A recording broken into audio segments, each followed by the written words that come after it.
First off, what is at the top of your agenda when it comes to Washington State right now?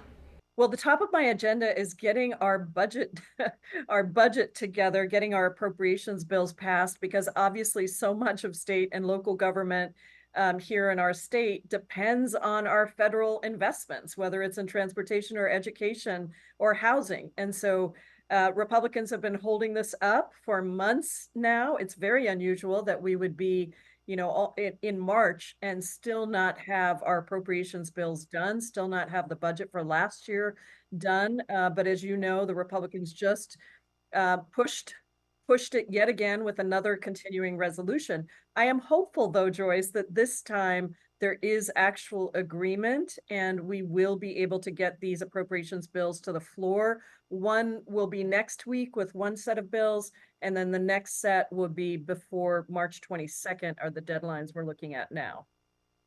So you sound pretty optimistic that a long-term deal is going to get done to keep the government open. I mean, I think it's difficult to be in politics if you're not an optimist. So I am always an optimist, but I do feel like, this recent agreement around the details, the top lines were set a couple of months ago after being set a year ago by McCarthy and then broken and then set again and then broken again. So there's no guarantees here. I think the challenge for Mike Johnson is he's going to need to put them on the floor. They would pass if they get on the floor, but he does have a big faction of his party that doesn't want him to move these forward without things that cannot get done with the Democratic Senate and a Democratic White House. And so as long as they don't try to get poison pills in here, as long as we stick to the basics of government funding for all our different departments, I feel like we should be able to get it done. As you know, there are leaders around the world condemning what happened in Gaza. 100 people killed, 700 injured as they were waiting for food trucks. Israel denies that its forces opened fire on the crowd before those trucks arrived, saying that there was a stampede and that the soldiers felt threatened. Can you clarify what happened there for us? Well, obviously we have conflicting reports, but I just have to say that the Israeli government has unfortunately said things before that aren't true. They were found out to be not true later.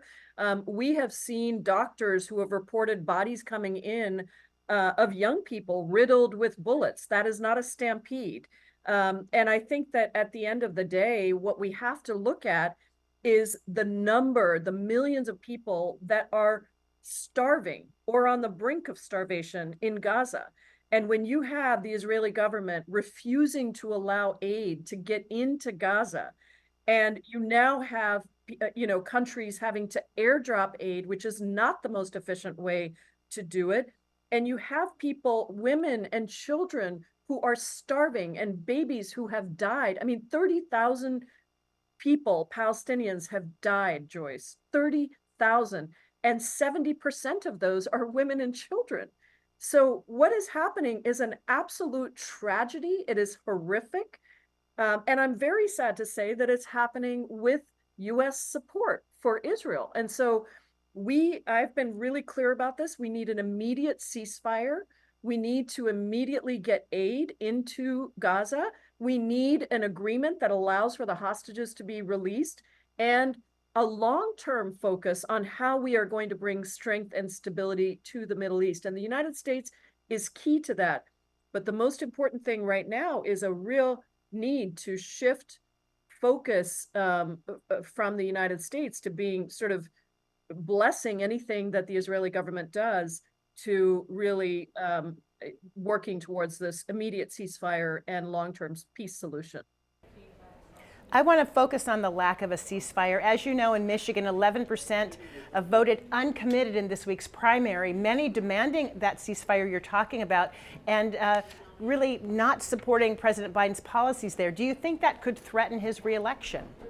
I do think it threatens the reelection. I have been clear about that publicly. I've also been very clear to top levels of the White House that, look, we had to put together a very fragile coalition in 2020 to beat Donald Trump. And we did it. And the president was magnificent as the leader of that coalition and really listening to the voices across the country that were going to be a part of that coalition. We are going to have to do that again. And the single biggest threat to our being able to preserve our own democracy in the United States is Donald Trump. But the single biggest threat to having the coalition come together is this continuing support of Israel. And so I think, I have said to the White House directly, we need it's not just rhetoric. Rhetoric is important, but we need a break. We need a different policy. We need to make sure that we are calling for a ceasefire and doing everything in U.S. power to be clear that what Netanyahu is doing, what the Israeli government is doing right now in Gaza, is completely unacceptable, and we cannot be part of funding that war. I want to turn to immigration. President Biden, as you know, made a visit to the border yesterday in Texas and is considering some new restrictions on asylum claims. Republicans are calling his immigration policies a complete failure. In your mind, what is the plan that's workable and can it get through? Well, I just have to say, Republicans have been the block to getting comprehensive, humane immigration reform that would fix the issues at the border. And that's been for years, Joyce. You know, I've worked on this for 30 years. For 30 years, we have not had the kind of immigration reform that would allow Washington state to be successful, our businesses, our families, our agricultural community, all of our people that live in our state, certainly across the country. And so we just have to understand the border and what happens at the border, the chaos we see at the border, which we all want to fix. We all want to have an orderly process and a secure border that allows us to know who is coming in and make sure that we don't have thousands of people jamming up the border. That only happens if we have a legal system that is functioning. So it's not like the border is a single line and it's divorced from the rest of our immigration system. If the immigration system isn't working for families to be able to bring in their loved ones, if employers can't bring in people, then people are going to show up at the border. And that's what you're seeing. It's not just asylum seekers, it's refugees, it's other economic migrants. There are a lot of people coming to the border. The best way to address that is through legal pathways and to reforming the underlying system. And that's what Republicans don't want to do. And they've said the quiet part aloud now. Even with the toughest immigration bill that Mitch McConnell was supporting, I did not support that bill, but even with that bill, they're not willing to do anything because they want to keep immigration out there as a political tool to foster xenophobia and hate and racism. What do you make of the debate playing out right now over IVF after the embryo ruling in Alabama? Oh my goodness, this is a mess for the Republicans. It clearly shows exactly what the consequences are of the Supreme Court overturning the right to abortion with the Dobbs decision. And this is exactly the direction that we predicted states would go in, that this would be not only a national ban on abortion, but on reproductive health. And that is now, I think you're seeing the tug of war within the Republican Party. But let's be clear, these Republicans who are now saying they support IVF, including Speaker Johnson, all signed on to a bill that essentially would have codified exactly what we see happening now. So, I think the effects are clear. We need to take back the House, the Senate, and the White House so we can codify abortion. And we can codify access to reproductive care more broadly, because you see that this isn't even just about abortion, Joyce. It's really about the whole spectrum of reproductive health and reproductive justice.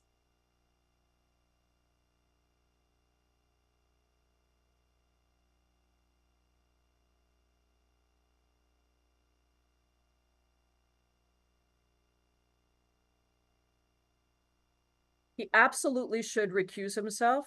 Congress has been pushing Supreme Court Chief Justice Roberts to implement a real ethics reform in the Supreme Court. I mean, this is a tragedy that the Supreme Court justices, the highest court of the land, would allow somebody who has all of these conflicts of interest directly, I believe, but also indirectly through his spouse, to sit on this body and to not recuse himself. I think he should actually resign. I've called for his resignation. I don't think that's going to happen. But I think at a minimum, we need a code of ethics and transparency And he should step away from this case. It is too important to our democracy. And I think the Chief Justice bears a lot of responsibility for the state that we're in right now.